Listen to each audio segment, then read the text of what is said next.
Hey guys, so you just saw me make this beautiful quinoa salad for lunch. And one of the things I want to say about quinoa is it's a wonderful alternative to rice. It actually has more protein and fiber, and it's gluten-free. So a lot of my clients that are gluten-free find it very helpful to make quinoa.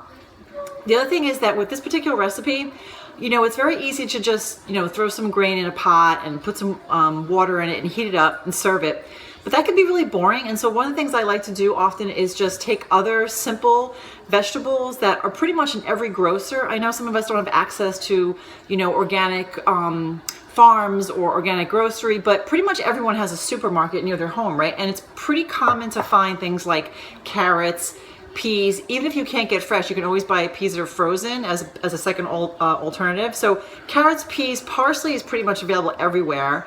And carrots. So those are things that I like to chop up, and carrots are very sweet. So most kids will tolerate carrots because it adds that little sweet flavor to the grain. And the trick with quinoa is you want to wash it. You always want to wash it to get rid of the bitterness in it. So you wash it under cold water, and then it's always 1 part dry to 2 parts liquid. So I use vegetable broth. So I'll take 1 part, let's say 1 part means whichever the measurement you want to use. So if you want to use a cup of quinoa, this is red quinoa that you saw me use, but there's different styles. There's white, there's brown.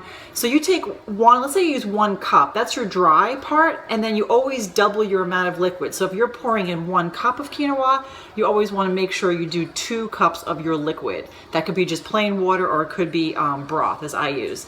And the other thing I want to say is some people do toast quinoa, so you can take the actual quinoa grains before they're cooked and you can toast them. That's another way, but honestly they're pretty nutty on their own, and I find them easy to just cook plain. The other thing is quinoa holds a lot of water, so you do want to make sure that you cook off all your water and that all the steam comes off, and that you're only left with the dry grain, and that you do strain it if there's any liquid left, because sometimes it can fall to the bottom of the dish and you don't want that because it's kind of gross when you're serving it. And then this one I added walnuts, and you can just put that as a garnish and put that in, and it makes it a lot more interesting than just your typical grain. So that's my Monday Mayhem recipe. Enjoy.